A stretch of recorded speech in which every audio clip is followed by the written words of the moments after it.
Bonjour Maria, vous êtes italienne, vous vivez à Paris, vous êtes orthopédagogue, c'est-à-dire que vous accompagnez et intervenez auprès des apprenants adolescents et adultes qui présentent des difficultés de lecture. Que fait un orthopédagogue?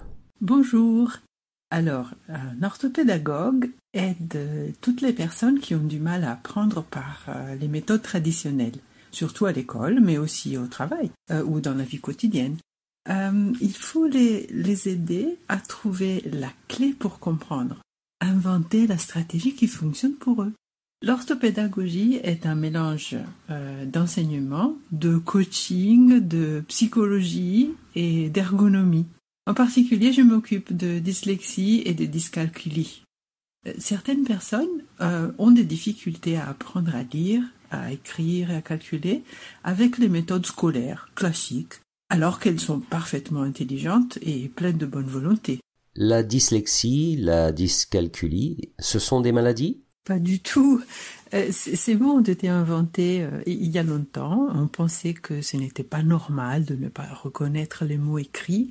Et on pensait qu'il devait y avoir un problème mental. Maintenant, nous savons que ce n'est pas le cas.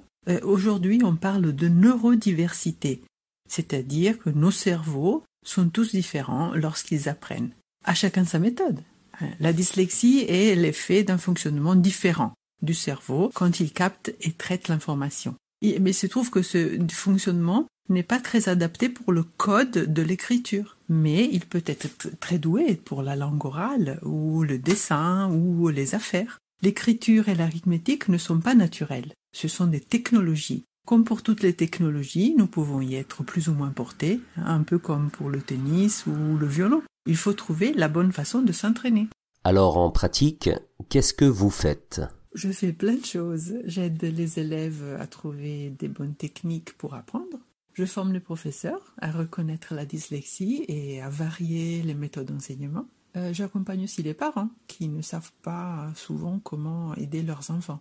Certains élèves apprennent plus facilement par le toucher ou l'écoute ou l'action. Par exemple, ils apprennent plus facilement les lettres de l'alphabet s'ils les fabriquent avec de la pâte à modeler. Pourquoi pas?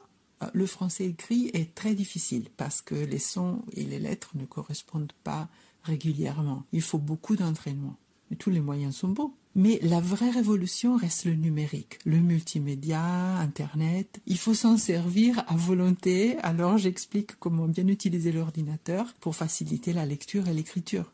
Comment bien chercher les informations pour apprendre avec des vidéos par exemple. J'ai aussi créé un petit site internet où je partage des astuces, des ressources pour faciliter la vie avec la dyslexie.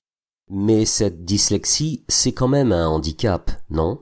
Les difficultés scolaires sont réelles parce qu'on oblige les dyslexiques à utiliser des techniques qui ne conviennent pas. Il faut plutôt adapter l'enseignement et pas l'inverse. C'est l'environnement qui crée le handicap. Ce n'est pas un défaut de la personne. Une personne dyslexique est un peu comme un gaucher de la lecture qu'on obligerait à être droitier. Alors il faut trouver comment passer d'un fonctionnement à l'autre et comment traduire les comportements. Quels conseils donner aux personnes qui sont fâchées avec l'école? Je dirais qu'il faut cultiver ses passions. Il faut apprendre à bien se connaître, à savoir comment on apprend le mieux, même si c'est différent de ce que font les autres. Savez-vous qu'il y a des dyslexiques très célèbres?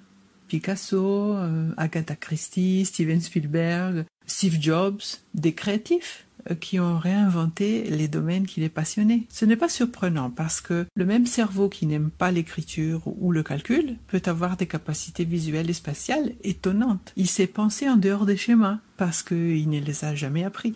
Ceux qui s'accrochent, malgré les difficultés, peuvent aller loin. Il faut ne pas avoir peur de l'erreur, de se tromper. Quand on fait des erreurs, il faut en profiter pour progresser. Nelson Mandela disait « Dans la vie, je ne perds jamais. Soit je gagne, soit j'apprends. »